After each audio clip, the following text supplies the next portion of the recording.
Sahabat-sahabat Dhamma terkasih, sebelumnya terimalah salam Dharma, Namo Buddhaya. Selanjutnya silahkan duduk dengan santai. Yang tadi saya lihat sudah baca parita dengan serius, meditasi juga serius, ada juga sih yang pura-pura serius tadi. Selanjutnya kita bersama-sama membahas Dhamma. Nah, jadi siang hari ini Bante tidak memberikan Dhamma di sana, tapi kita akan membahas Dhamma. Karena Bante yakin sahabat-sahabat terkasih sudah sering mendengarkan Dhamma di sana di ruangan ini setiap hari Minggu ya. Setiap hari Minggu sudah sering di sini dari para Romo Pandita ataupun para Bante. Kebetulan saya sudah hampir 2 tahun ini, 2 tahun sepertinya. Di hari Minggu belum mengisi sharing Dhamma di tempat saya sendiri. Hampir 2 tahun semenjak pandemi, karena lebih sering keliling-keliling dari berbagai pulau di Indonesia. Jadi pas hari ini kebetulan bisa di tempat, jadi saya ingin menyapa Bapak Ibu, sharing bersama-sama. Saya lihat di sini banyak wajah-wajah baru. Ya, banyak wajah-wajah baru, mungkin Bapak Ibu juga baru melihat wajah saya juga. Hari ini kalau Bapak Ibu lihat flyernya di IG Wihara, tidak ada topiknya di situ. Karena ketika memberikan Dhamma di sana, ditanya topiknya apapun, nanti sama juga yang dibahas tentang itu. Bapak Ibu kalau saya ceramah Dhamma di sana, saya enggak tahu apa yang Bapak Ibu belum tahu. Jangan-jangan saya banyak ngomong, Bapak Ibu, saya sudah tahu semua itu Bante, gitu. Walaupun dalam hati, ya kan. Ataupun kadang-kala Bapak Ibu lebih tahu dari Bante. Nah, itu kemungkinan besar malah di situ. Bapak Ibu lebih tahu. Karena kalau untuk membahas Abhidhamma Sutta, maaf, saya sendiri belum menguasai. Jadi hari ini kita mau membahas Dhamma. Jadi kita mau tanya jawab saja. Jadi Bapak Ibu sebenarnya punya banyak pertanyaan tentang mungkin kehidupan yang hubungannya dengan ajaran Buddha. Jadi siapa yang bertanya nanti langsung dapat buku dari saya. Nah, ini buku saya yang terbaru, yang launchingnya pas kemarin Imlek, tanggal berapa itu ya? Nah, ini pas tanggal 10 jam 10, hoki ini nanti. Silakan Bapak Ibu siapkan pertanyaannya, karena bukunya terbatas, tidak cukup kalau untuk satu ruangan ini, paling tidak 10%-nya. Mulai dari sekarang siapa yang mau bertanya, bertanya apapun, mungkin berkenaan dari ceramah Bante yang sebelumnya, ataupun Romo Pandita, ataupun Bapak Ibu lihat di YouTube, dibaca di Google tentang Dharma, apapun. Silahkan yang mau bertanya langsung angkat tangan, nanti pemimpin kebaktian kasih mic-nya. Nah, cukup angkat tangan, gak usah angkat kaki keluar ya, angkat tangan saja. Silahkan, langsung. Saya tahu ibu ini mau bukunya ini sebenarnya. Nah, ya, kita santai, rileks aja, kita sharing-sharing. Satu pertanyaan, silahkan. Nah, boleh sambil berdiri. Namo Buddhaya, Bante. Namo Buddhaya. Sebentar lagi kan udah mau Qingming ya, Bante. Pas situasi Qingming itu, parita apa yang cocok untuk kita baca gitu, Bante? Oke. Namo Buddhaya, Bante. Sebentar lagi Qingming. Parita apa sih yang paling cocok untuk itu? Nah, boleh langsung maju, langsung ambil dulu. Takutnya lupa nanti. Lupa ataupun pas saya jawab ibunya pikir, jadi enggak ini? Kan itu. Nah ini. Oke, ini pertanyaan yang sering diajukan terutama umat-umat Buddha di Medan, Bapak Ibu, di Sumatera Utara. Karena Bante keliling sampai Papua, Kalimantan, dan berbagai pulau yang masih benar-benar sering kental dengan tradisi cengbeng dan lain sebagainya ini di Sumatera Utara. Jadi Bapak Ibu bersyukur belajar Buddhis di Sumatera Utara, kita masih bebas menjalankan tradisi kebudayaan kita. Di berbagai kota lainnya itu beberapa sudah nggak menjalankan itu. Jadi pertanyaannya, nah nanti bisa ditulis, nanti bisa dibuat story Instagram ya. Parita apa yang sangat cocok dan sesuai pas nanti cengbeng? Parita apapun cocok, yang terpenting ada kebajikan terlebih dahulu yang dilakukan. Jadi di bulan cengbeng itu identik kita sembahyang leluhur ataupun kita pelimpahan jasa. Jadi kalau bahasa di Buddhis, cengbeng itu kita bisa melakukan pelimpahan jasa. Bapak Ibu ingat pelimpahan jasa. Jasa itu apa? Jasa kebajikan. Maka kalau kita mau melimpahkan kebajikan kita kepada para leluhur, pertama dan utama yang kita lakukan adalah berbuat baik. Ingat, berbuat baik, berdana. Maupun itu ke wihara, maupun itu ke panti asuhan, ke panti jomo, berdana atas nama leluhur. Nah itu nanti biasa kalau misalnya ke wihara setelah berdana dari manapun, nanti bisa hadir ke wihara. Biasa wihara yang ada bantainya setiap hari pagi atau siang, makan pagi makan siang, itu ada pembacaan parita patidana atau pelimpahan jasa atau anumodana kata. Nah pas Bante baca parita itulah, sebenarnya ibu nggak harus baca parita, yang baca parita nanti bantainya itu. Nah, biar bantainya kerja kan udah dikasih makan. Pas baca parita, yata, wariwaha, purapa, itu Bapak Ibu maupun biasa ada yang tuang air atau enggak, nanti di dalam hati ungkapan kebajikan yang saya lakukan kemarin, hari ini ataupun yang akan datang, saya kabarkan, saya limpahkan kepada para leluhur. Kalau kenal namanya, tahu namanya disebut 1, 2. Tapi pertama dan utama Bapak Ibu, kebajikan yang saya lakukan, saya limpahkan kepada kedua orang tua saya, para leluhur saya, sanak keluarga saya, dan semua makhluk yang berhubungan karma dengan kita. Itu selesai. Jadi intinya pas cengbeng, selain Bapak Ibu mungkin menjalankan tradisi dan lain sebagainya, tidak kalah penting adalah melakukan kebajikan kita limpahkan kepada mereka. Itu yang terpenting. Jadi kemarin, setiap tahun kemarin, baru tahun kemarin Bante ke Lombok, ke salah satu kampung itu namanya Kampung Lenek. Itu kampung Buddhis. Jadi satu kampung itu semua agama Buddha. Jadi mereka punya tradisi, itu namanya tradisi Mujawali. Dan itu mereka kan Buddhis semua. Jadi pas hari itu mereka satu kampung acaranya patidana. Jadi mereka bawa sembako, bawa beras, bawa apa ke wihara semuanya. Habis itu mereka pelimpahan jasa kepada leluhur, sanak keluarga semua. Habis itu nanti hasilnya dibagi kepada orang-orang yang membutuhkan. Sama biasanya kalau cengbeng di wihara ini, biasa nanti ada pengumumannya ya, itu pati dana di wihara. Itu Bapak Ibu mau dana sembako, pas di situ nanti ada acara pati dana, nanti bantainya membaca parita. Jadi Bapak Ibu, pas Bante baca parita, pati dana, sebenarnya umat nggak usah ikut, gitu loh. Nggak perlu ikut baca parita, ikut juga nggak dosa sih, tapi ya lebih bagus diam, kemudian diungkapkan dalam hati berulang-ulang kebajikan yang saya lakukan, saya limpahkan. Karena Bantenya tadi sudah baca parita, Bante itu seperti apa ya,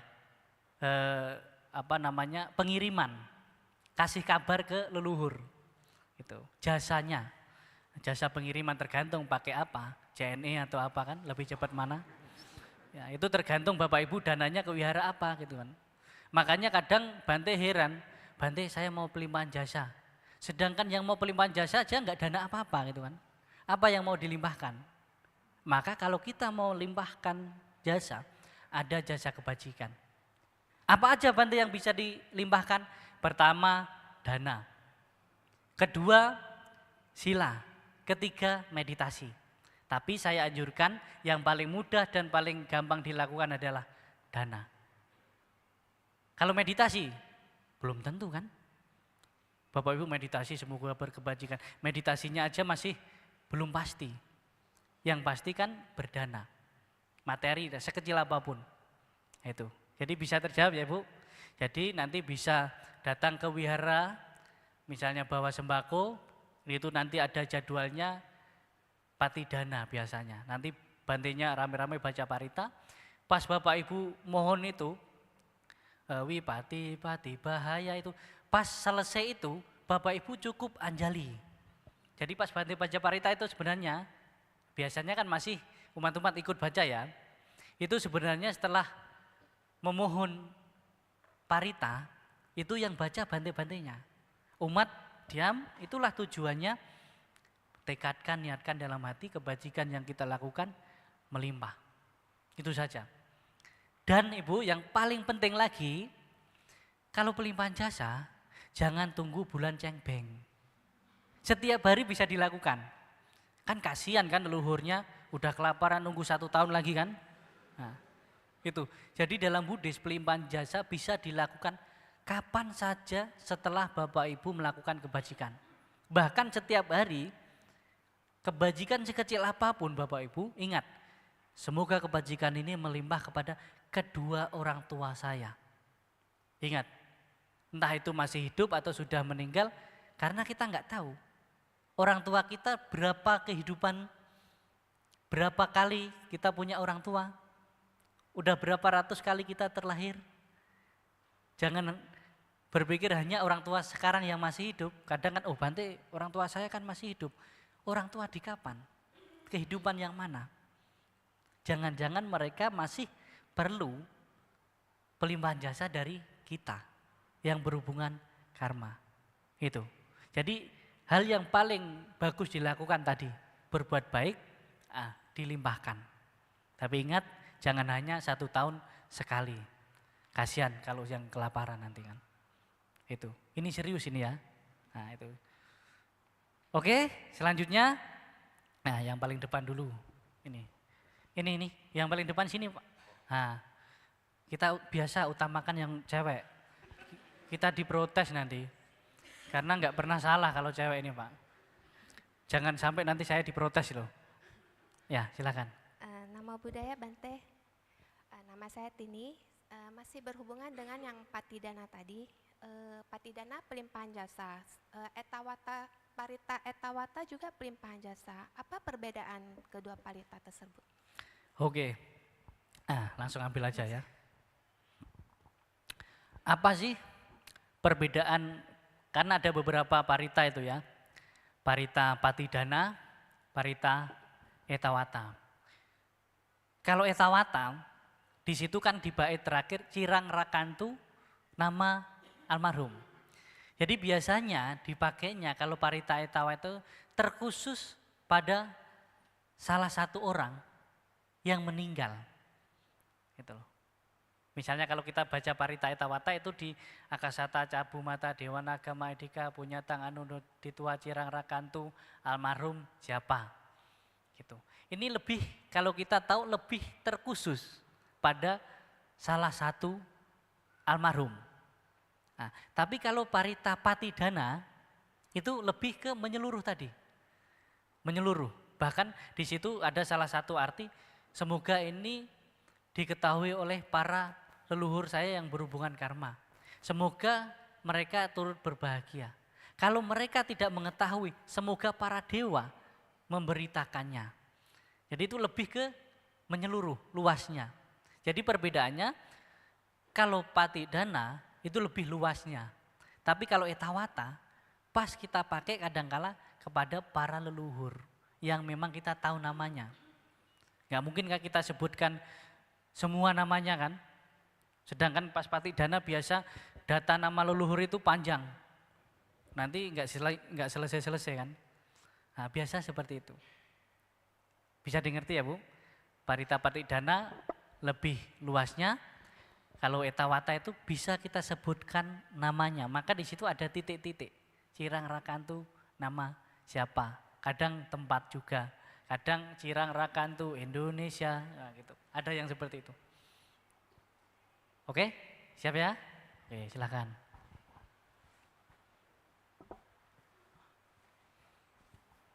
Namo Buddhaya Bante. Namo Buddhaya. Nama saya Ricky. Saya mau bertanya Bante. Bulan lalu kan saya mengikuti Atasila. Dan di bulan ini saya tidak mengikuti Atasila lagi Bante. Dikarenakan di bulan lalu saya mengikuti Atasila. Sedangkan di bulan ini saya tidak mengikuti lagi Bante. Dikarenakan saya baru pindah tempat kerja Bante. Jadi di sini jam makan siangnya berbeda Bante. Di tempat kerja yang sebelumnya. Tepatnya jam makan siang di sini jam 12 Bante. Sedangkan di tempat kerja yang lama itu jam 11.30 Bante. Sedangkan waktu batas makan siang untuk Atasila kan jam 12. Jadi saya harus gimana ya Bante? Tetap mengikuti Atasila atau tidak? Kalau misalkan lanjut itu bagaimana ya Bante?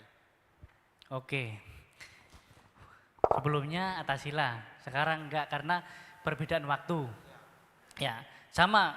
Saya biasanya pas perjalanan, kadang penerbangan dari Medan ke Papua, itu perbedaan waktu berapa? 2 jam. Terus Medan ke Pineng, sama kan? Di sini jam 11 sampai sana jam 11 kan? Masa makan lagi saya? Jadi intinya di sini pas di mana terakhir kita waktu itu memungkinkan, disitulah makan. Nah, ini lebih ke kita gini ya, kita sebagai umat Buddha belajar bahkan Atasila itu sendiri harus sesuai dengan kebijaksanaan kita. Kadangkala ada yang pokoknya jam 2 pas, jam 12 pas nggak boleh. Ya kalau kita dalam perjalanan dan pas sampai di situ misalnya jam 12, pokoknya pas jam 12 ya makan pas itu terakhirnya. Setelah itu udah enggak gitu loh. Nah, istilahnya di situ. Ada zaman Sang Buddha ceritanya, tapi kayaknya susah kalau diikuti. Ada waktu itu seorang umat berumah tangga, karena dia saking sibuknya lupa makan, lewat waktunya dia nggak makan, ya akhirnya sakit meninggal tapi terlahir di alam berbahagia. Tapi tujuan Atasila kamu kan nggak seperti itu kan? Nggak usah lah ya. Nah, tapi kebijaksanaan tadi di jam terakhir kapan sangat memungkinkan, disitulah makan. Gitu loh. Dan itu waktu-waktu biasa kan sebulan 2 kali lah ya kan biasa. Kalau perumah tangga 4 kali, kalau bisa 4 kali, kalau enggak 2 kali. Jait sama Japgo. Jadi enggak usah istilahnya, wah saya mau berbulan-bulan Bante gitu. Nah kalau kamu bisa ya enggak masalah. Intinya itu. Bisa dimengerti ya? Baik Bante, bisa. Oke, nah ini.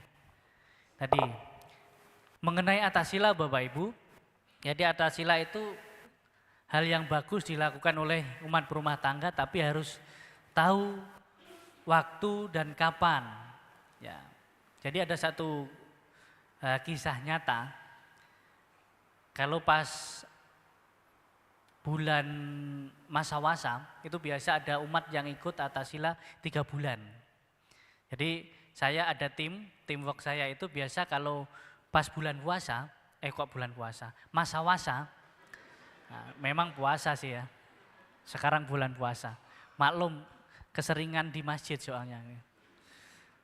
Biasa kan puasa 3 bulan, kalau yang belum berkeluarga, saya tekankan lagi, yang belum berkeluarga atau tidak berkeluarga bisa mengikuti Atasila 3 bulan. Tapi waktu itu ada yang mau Atasila tapi berkeluarga mau 3 bulan. Nah ini yang jadi masalah. Kita walaupun semangat praktek Dharma, semangat belajar Dharma, praktek Dharma itu lihat waktu dan tempat juga. Coba berkeluarga, punya anak, punya istri, punya suami, tapi mau ikut Atasila 3 bulan. Coba saya tanya bapak-bapak, mau diapakan istrinya? Tukar tambah. Kalau full 3 bulan, Nah, kejadian waktu itu suaminya ke wihara, marah-marah, katanya mamanya bilang, udah kamu nikah lagi aja katanya. Karena 3 bulan kan nggak berhubungan, kemudian tidak tinggal sama suaminya, sama istrinya. Nah gitu. Jadi kita bahkan praktek dhamma pun lihat situasi, kondisi. Itu di atas sila. Jadi jangan memaksakan diri harus. Kalau bisa, bagus.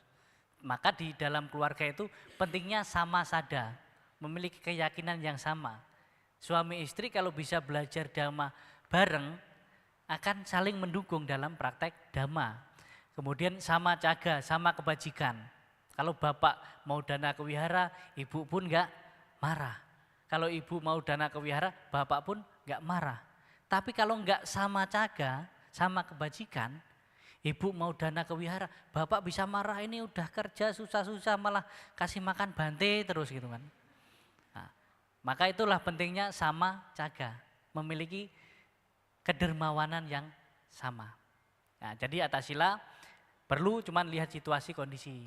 Sama meditasi juga demikian Bapak Ibu.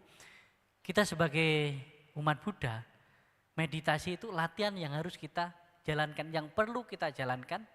Bahkan sebagai umat rumah tangga, itu sebagai vitamin di dalam kehidupan keseharian. Tetapi porsi meditasinya juga harus tahu kapan pas lagi retreat dan kapan lagi di rumah. Jangan nanti pas pulang retreat, bapak-bapak atau ibu pulang retreat sampai rumah jalannya pelan. Makan pelan. Ini nanti keluarganya yang nggak ikut, ini pulang retreat kok kesambet gitu. Ada nanti pulang retreat kan, jadinya bisa lihat ini, katanya bisa, ini biasanya apa yang bisa lihat-lihat? Indigo ya, ini benar-benar indigo, indikasi gangguan otak. Banyak, saya kadang lihat umat yang terlalu mau meditasinya jalan tol, pokoknya baru duduk aja, Bante saya tadi pas duduk ketemu Buddha gitu. Wah, sampai gitu saya aja belum ketemu gitu loh, sampai sekarang loh. Nah hal-hal seperti itu maka perlu yang namanya pandangan benar. Maka dalam meditasi biasanya perlu guru pembimbing. Dan kalau yang mulai aneh-aneh itu harus konsultasi. Ya paling enggak konsultasi Bante lah. Kalau Bante enggak ngatasi ya psikolog lah gitu. Nah itu. Jadi pas meditasi pun kita perlu latihan, tapi tahu porsinya. Jadi porsi pabajita, porsi para Bante dan porsi garawasa umat rumah tangga itu ada porsinya. Jangan kita seperti makan obat, jangan sampai overdosis. Ada yang perumah tangga tapi hidupnya seperti Bante, tapi di rumah nggak bisa. Gitu loh. Jadi tahu waktunya mana, membahas dhamma yang mana, belajar abhidhamma, belajar winaya, belajar sutta, boleh. Cuman enggak semuanya harus ditelan untuk kehidupan sehari-hari Bapak Ibu. Karena Dhamma Sang Buddha itu dari paling atas abhidhamma, itu tinggi. Diajarkan untuk para dewa. Pengetahuannya luas, tinggi. Kemudian sutta, kemudian winaya. Winaya, sutta, abhidhamma. Untuk kehidupan rumah tangga Bapak Ibu, kita dari dana, dari sila, dari samadhi atau meditasi. Itu aja Bapak Ibu seumur hidup belum tentu selesai gitu. Ini udah yang mau abhidhamma, sedikit-sedikit abhidhamma gitu. Jadi kadang pas ngumpul sama temennya, nah ini master abhidhamma ini susah ini gitu. Perlu kita belajar tapi jangan membuat diri kita itu apa ya, bisa saya katakan membuat diri kita itu mabuk dengan dharma itu sendiri. Saking kita memaksakan diri ngerti ini ngerti itu semua, kita nggak ada waktu untuk praktek. Berbicara tentang dana yang benar, siapa yang harus kita kasih dana, tapi dia sendiri nggak pernah berdana gitu.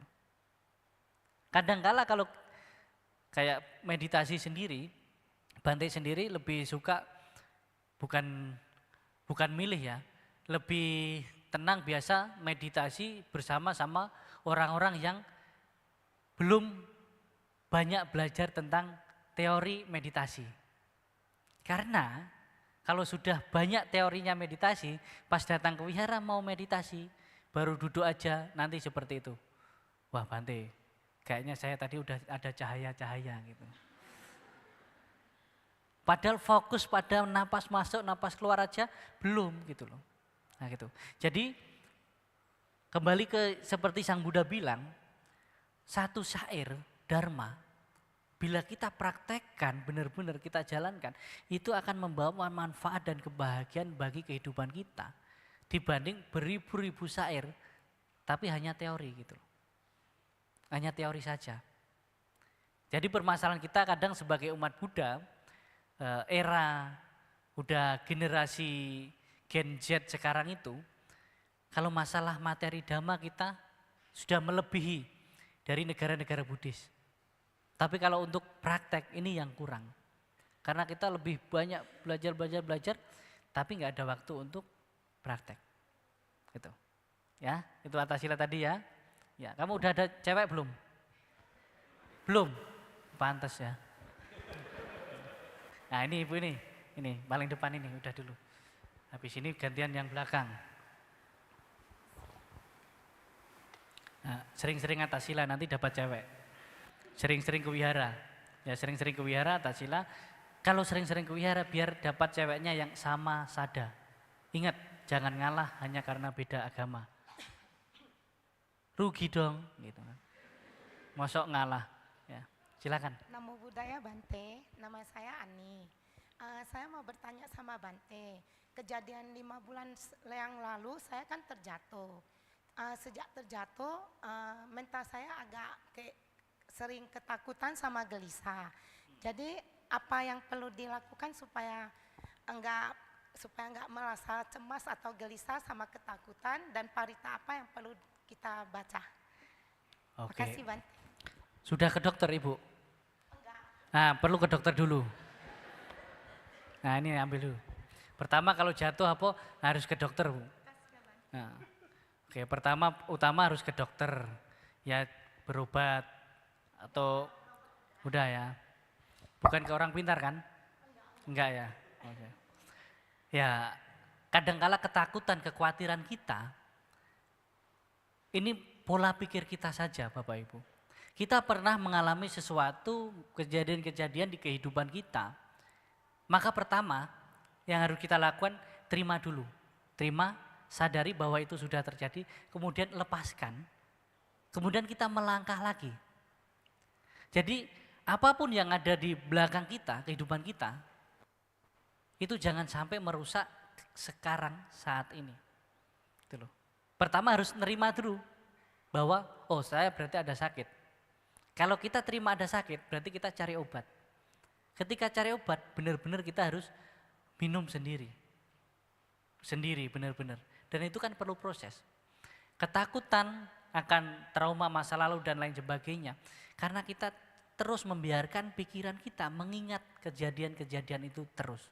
Sama seperti kadangkala cocok kalau mengingat mantannya, nah itu susah. Kesakitan dan lain sebagainya, kadang kan muncul lagi. Pas kita mau melakukan apapun, khawatir, jangan-jangan nanti seperti itu. Jangan takut melangkah, yang terpenting langkah kita itu tidak menakutkan orang lain. Melangkah itu bukan untuk dikhawatirkan, tetapi kita belajar supaya enggak seperti yang lalu. Kita bisa merusak masa depan kita dengan mengkhawatirkan masa depan kita. Kita bisa merusak saat ini karena kita terlalu mengingat yang pernah terjadi. Jadi saya punya satu pemikiran, bahkan saya tidak pernah kayak menyesali apapun yang sudah terjadi, walaupun itu hal yang tidak baik. Tetapi saya akan lebih berhati-hati melangkah supaya hal itu tidak terjadi lagi. Karena kita menyesali, mengkhawatirkan apapun yang sudah pernah terjadi, itu membuat kita khawatir dan takut. Bahkan membuat sakit jasmani kita, kadangkala karena pola pikir kita.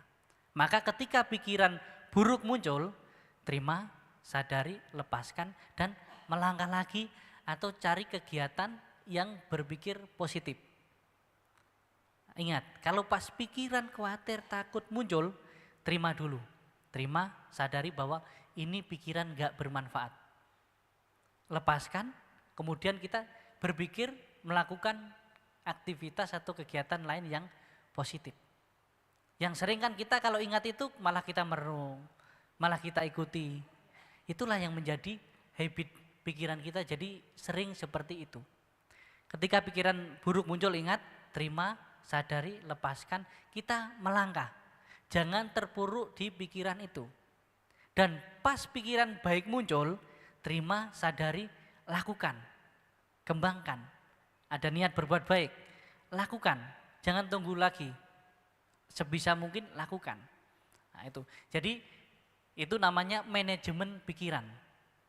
Nah, beberapa kemarin pas di Jakarta ada pelatihan tentang art terapi. Jadi seperti menggambar, seperti kita mengendalikan pikiran kita.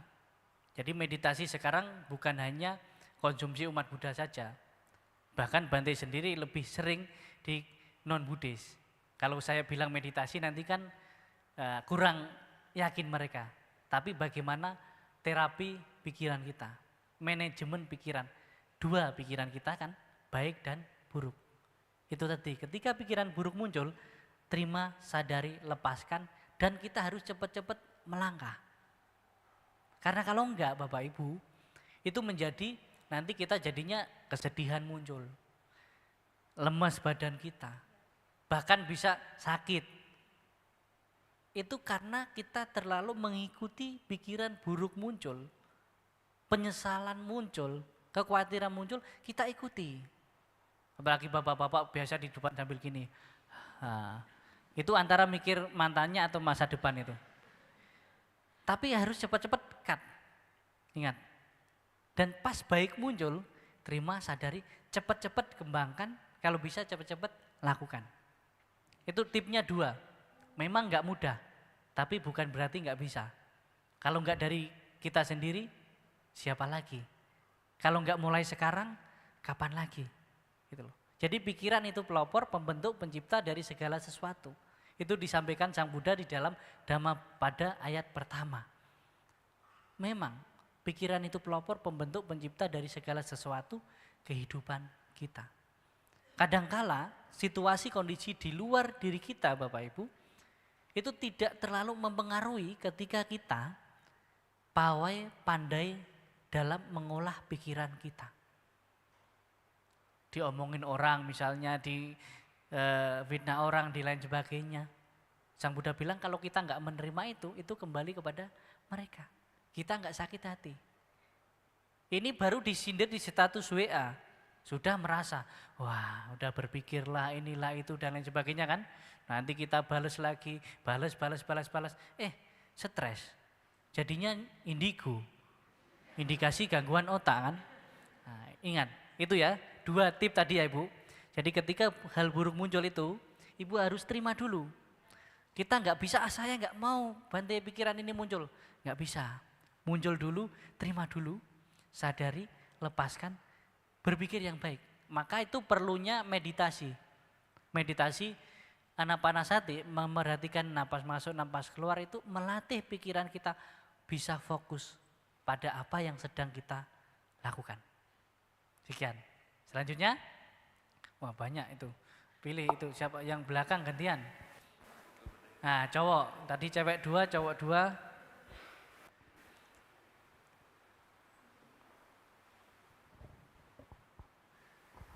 Namo Buddhaya Bante. Namo Buddhaya. Bante saya mau tanya, kalau di Berdiri, agama... berdiri ya, nggak nampak Pak.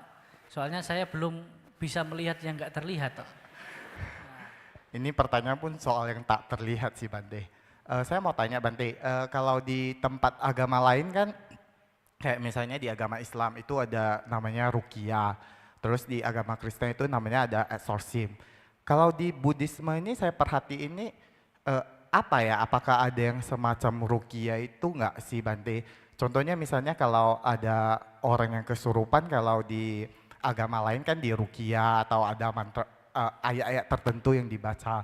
Misalnya kayak di Muslim ada ayat-ayat tertentu kayak ruqyah kan. Terus di Kristen juga ada. Kalau di Buddhisme ini misalnya kalau ada yang kesurupan kita bacain apa gitu? Apakah ada ayat-ayat tertentunya atau tidak ada? Terus contohnya kalau kita nampak hantu, contohnya kita nampak hantu, kita baca apa Bante? Terima kasih Bante. Oke. Bapak udah siap mau diruqyah? Ya, ini pertanyaan bagus. Kemarin Bante ada diundang podcast salah satu channel YouTube itu RJ5 mungkin ya, yang tentang mistik-mistik hantu-hantu itu. Nanti Bapak bisa tonton di situ juga, tapi saya sepil sedikit. Ada YouTube-nya, ketik aja di YouTube apa namanya, reinkarnasi Bante Dirapunyo. Nah, itu membahas tentang hal ini. Di agama lain ada mujizat, di Buddhis ada, kenapa enggak? Rupang Buddha ini yang di depan kan ada, luarnya kan ada kayak api-api. Itu pernah, Sang Buddha itu pernah mengeluarkan mujizat sekaligus mengeluarkan air dan api dari tubuhnya. Itu mujizat yang dikeluarkan oleh Sang Buddha. Kalau mujizat yang kita dapatkan setiap saat, setiap hari Bapak Ibu, mujizat dari sada balang, kekuatan keyakinan. Sila, kekuatan dari sila. Kekuatan dari dana. Jadi di dalam Buddhis pun mujizat itu nyata. Cuman kadang-kala kita maunya kan ada yang turun kasih mujizat kita.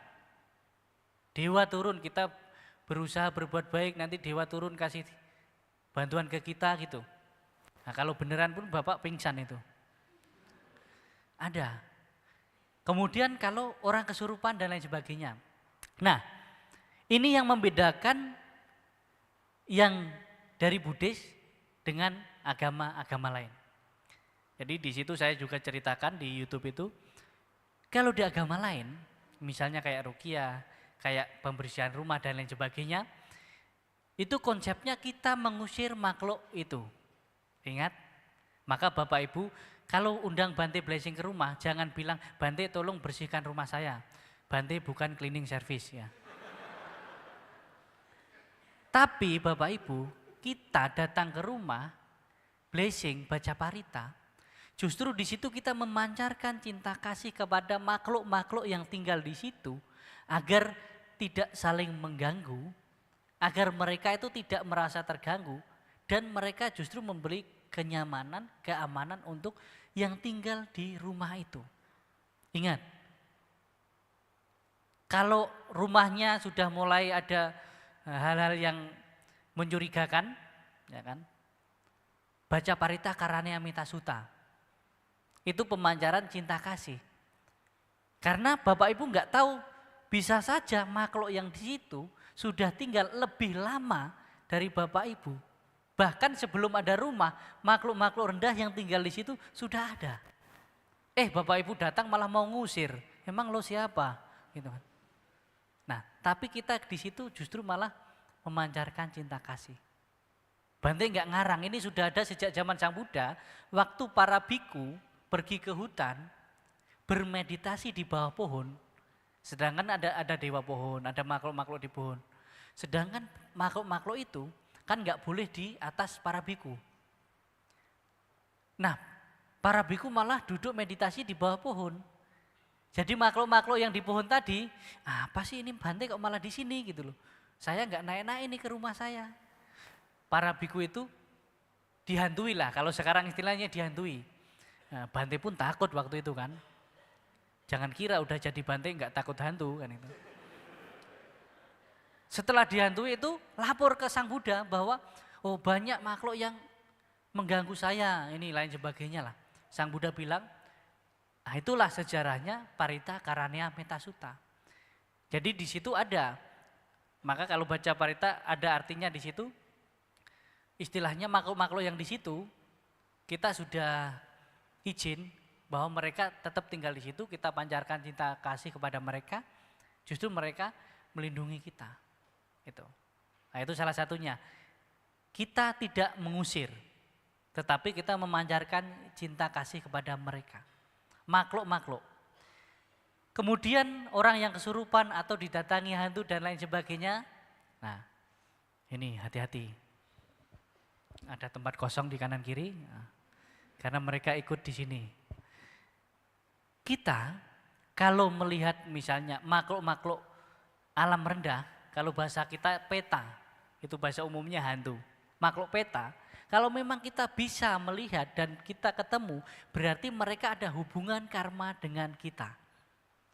Bisa saja mereka itu sanak saudara kita yang sudah meninggal, terlahir di alam peta, dan butuh pelimpahan jasa dari kita. Itu bisa. Jadi alam-alam rendah, cara minta pelimpahan jasa, minta pertolongannya, ya dengan seperti itu. Tapi konon katanya kalau yang mukanya serem dan lain sebagainya, ya cara mereka seperti itu. Mau WhatsApp nggak punya nomor bapak kan? Di grup keluarga sudah dikeluarkan kan? Surat kematian sudah sah, nggak bisa login lagi dia. Caranya ya seperti itu. Itu terjadi di zaman Sang Buddha. Seorang bahkan di istana, ratu waktu itu di istana itu kepala terbang sendiri, terbang sendiri. Setelah tanya Sang Buddha, kemudian disarankan, oh kamu dana makan aja kepada para bante. Benar, ratu dana makan kepada para bante. Pas dana makan, dana saja. Setelah habis dana, kok masih? Protes ini kepada Sang Buddha, kok masih banyak hantu di rumah saya, di istana saya.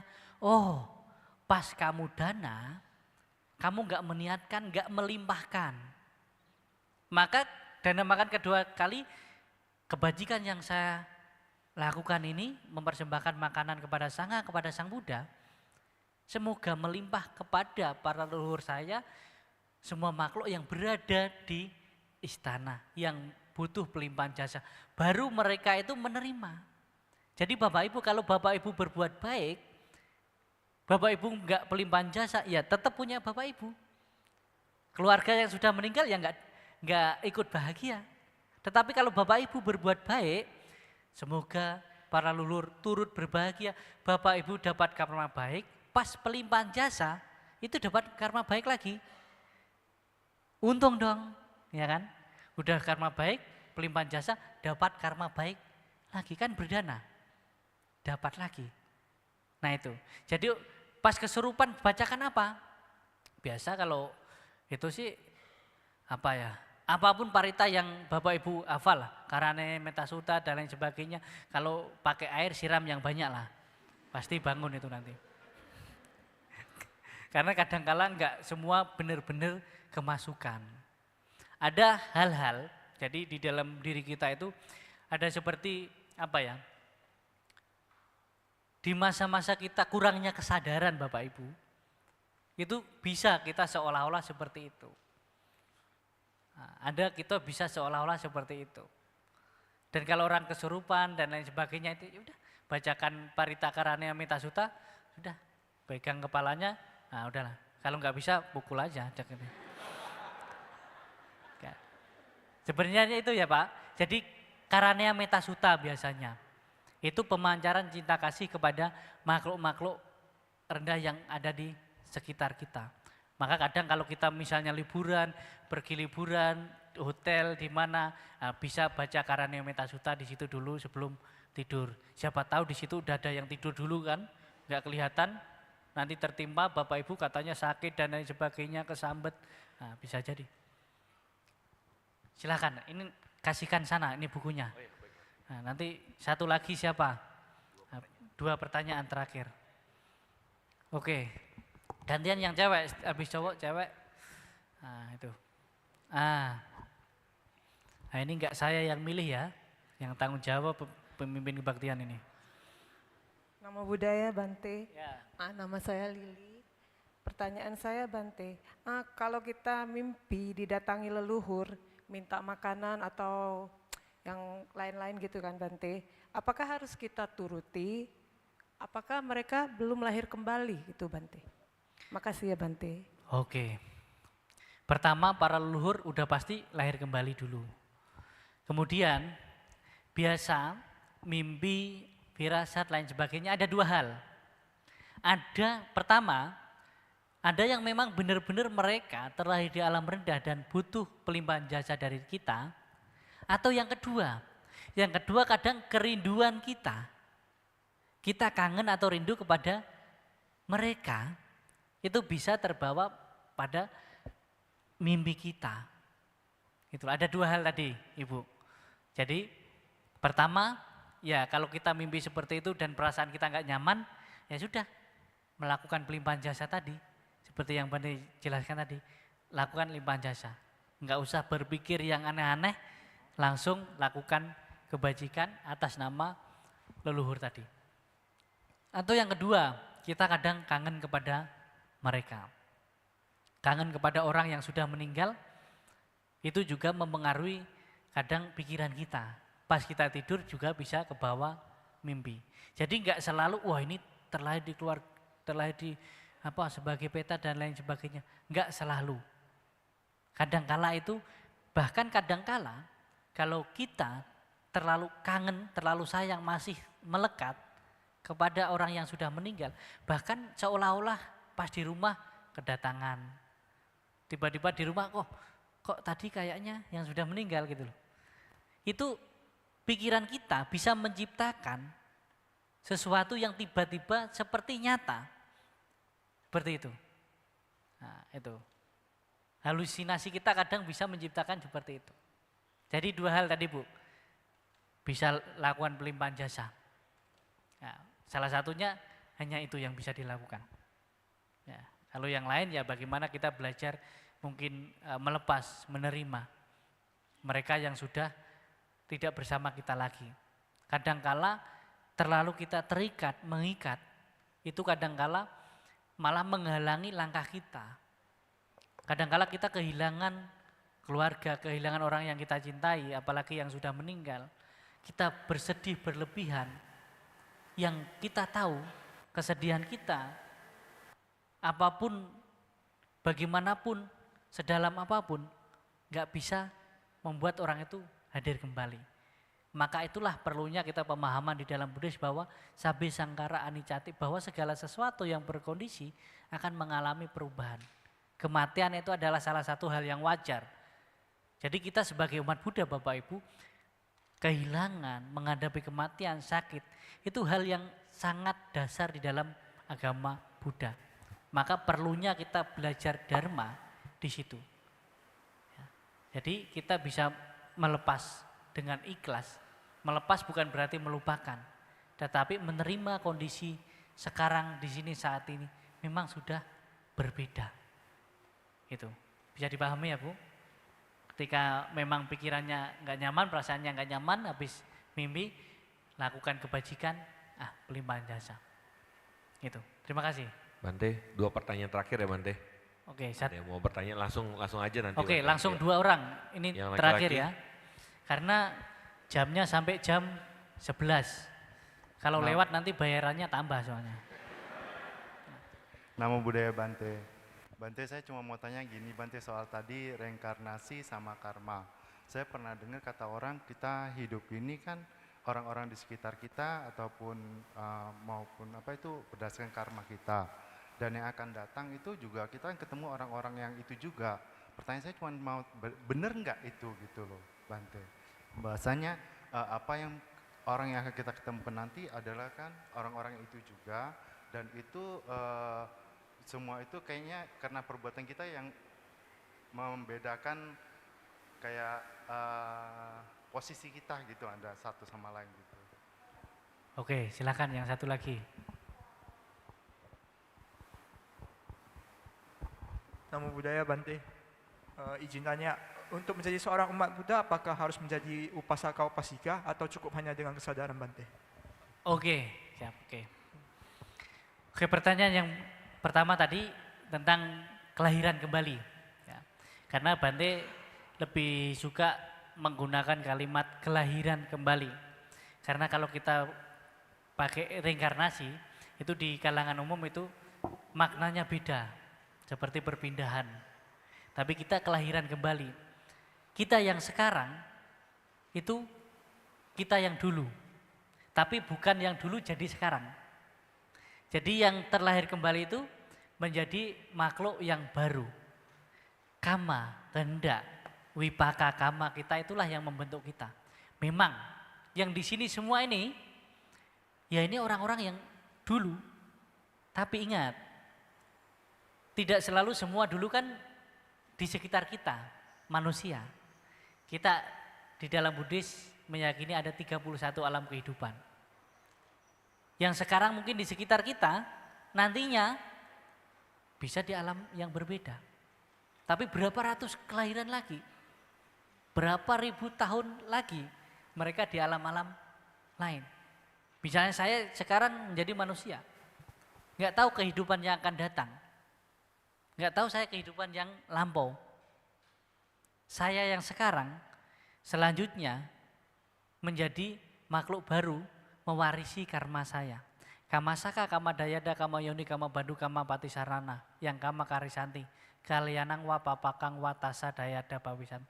Saya terlahir, tercipta, terbentuk oleh perbuatan karma saya di masa lalu. Gitu. Orang yang bahkan gini, bahkan sekarang kita bisa berkumpul di sini, ketemu orang-orang itu, tidak menutup kemungkinan kita memiliki hubungan karma di masa lampau. Di satu kelompok ataupun keluarga ataupun lain sebagainya. Bahkan Sang Buddha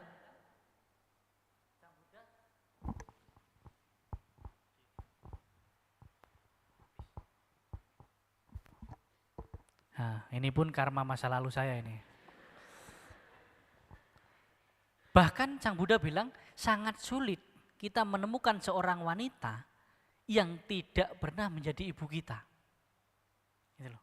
Saking banyaknya kita sudah terlahir, sangat sulit kita menemukan seorang wanita yang tidak pernah menjadi ibu kita. Bahkan sangat sulit kita menemukan orang-orang di sekitar kita ini yang tidak pernah menjadi keluarga kita atau saudara kita. Kita sudah berkelana mengembara di berbagai alam siklus kehidupan. Nah, itu. Bisa dipahami ya? Jadi kita nanti bisa saja kelahiran yang akan datang misalnya menjadi manusia, ya bisa saja ketemu lagi sama keluarganya, sama istrinya, sama anaknya, atau anak menjadi musuh, istri menjadi musuh, atau menjadi keluarga lagi, atau bermusuhan dan lain sebagainya. Itu tidak menutup kemungkinan, tapi sangat relevan bahwa keluarga yang bersama kita itu di masa lampau itu antara keluarga atau musuh. Dua hal. Jadi Bapak Ibu yang sekarang punya suami, punya istri, kemungkinan di kehidupan yang lampau bisa saja juga suaminya yang kehidupan lampau atau istrinya atau musuhnya. Kenapa saya bilang musuh? Ada dua hal keluarga. Kalau Bapak Ibu melekat, sayang kepada suami atau istri dan memiliki keyakinan yang sama, kebajikan yang sama, bahkan kelahiran kembali bisa bertemu kembali. Ini yang pertama. Yang kedua, kalau Bapak Ibu benci sekali sama orang, hati-hati. Bisa saja kehidupan yang akan datang menjadi suami istri, tapi dari pacaran sampai punya cucu sampai tua berantem terus. Tapi nggak cerai-cerai gitu loh. Ada kan? Ada keluarga yang dari pacaran berantem terus, tapi nikah berantem lagi, punya anak, punya cucu semua, sampai ayah, acek-acek berantem terus. Tapi awet gitu loh. Bisa kemungkinan kelahiran yang sebelumnya mereka bermusuhan sampai terbawa di kehidupan saat ini. Itu, dua hal itu. Nah, kadang-kala kalau kita Bapak Ibu mungkin pernah pas kita pergi ke suatu tempat, bahkan belum pernah ke tempat itu, pas situ ketemu orang kayaknya nggak asing gitu loh, kayaknya kok value-nya dapat, kita bisa langsung kayak nyambung. Itu bisa saja kelahiran yang lampau, bisa saja berhubungan karma dengan kita. Itu. Jadi kenyataannya itu. Nah, kalau mau mempelajari lebih dalam tentang reinkarnasi, tentang kelahiran kembali, ada buku-buku kalau Buddhis yang Tantrayana, yang Tibetan, bahkan kalau di Tibet itu kan ada seperti apa ya, penelitiannya. Bahkan Dalai Lama itu sendiri kelahiran dari Dalai Lama sebelumnya. Jadi Dalai Lama sekarang itu diceritakan di situ kalau nanti meninggal, dia akan bilang bahwa saya nanti terlahir di desa ini, ibu saya ini, namanya ini. Dan pas diambil di sana nanti, pas lahir itu langsung diambil alih oleh negara biasa atau sangha, itu dirawat dan nanti dites juga, nanti dikasih mainan, misalnya yang mainannya dulu sama yang palsu. Nanti tahu, oh ini punya saya dulu. Pas ke rumahnya itu, oh dulu kamar saya di sini, tempat saya di sini, itu tahu, bahkan bangunannya sudah nggak ada, tahu letaknya di sini, di sini. Nah itu ada. Itu tentang kelahiran kembali, bisa dibuktikan secara sains, secara ilmu pengetahuan, bahkan kedokteran, karena pikiran kita itu bisa terpengaruh oleh kita terakhir nantinya. Jadi kalau kita sekarang banyak belajar dharma, banyak melatih diri, banyak meditasi, kelahiran yang akan datang, kita bisa menjadi orang yang pintar, cerdas. Tapi kadangkala kalau kita banyak belajar dhamma, banyak meditasi, tapi kurang berbuat baik, kadangkala kita terlahir di keluarga yang kurang beruntung, bisa dibilang miskin lah, tapi pintar. Ada kan? Ada yang orang tidak moralitasnya kurang, kemudian meditasinya kurang, tapi banyak berbuat baik. Terlahir di keluarga kaya, tapi mungkin cacat, mungkin kurang beruntung fisiknya dan lain sebagainya. Nah itulah gambaran. Jadi hidup ini adalah adil. Kita mewarisi semua oleh karma kita sendiri. Kita tidak diatur oleh orang lain. Itu salah satu pertama waktu saya belajar Buddhis, kenapa kok kita diciptakan kok berbeda-beda? Kenapa kok yang satu ini imut-imut, yang satu amit-amit? Ya karena membawa karmanya kan. Kalau itu adil sesuai karmanya. Bukan adil itu bukan berarti semua sama ya. Bapak Ibu punya anak, mungkin yang satu sekolah SD, satu SMP, SMA. Adil itu enggak semua uangnya 100.000 kan, uang jajannya kan. Yang SD ya sesuai dengan uang jajannya, SMP ya lebih tinggi. Jangan ya adil semuanya 5.000 semua, kan enggak gitu. Jadi seperti itu. Oke, yang satu tadi, apakah kita umat Buddha wajib upasaka upasika? Ya kita umat Buddha itu udah upasaka upasika.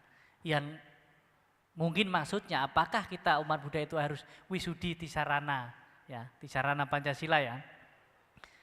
Ketika kita menyatakan sebagai umat Buddha, kita menyatakan Buddhang Dhammang Sanghang Sarana Gacchami, dan kita membacakan tisarana itu, disitulah sebenarnya kita sebagai umat Buddha.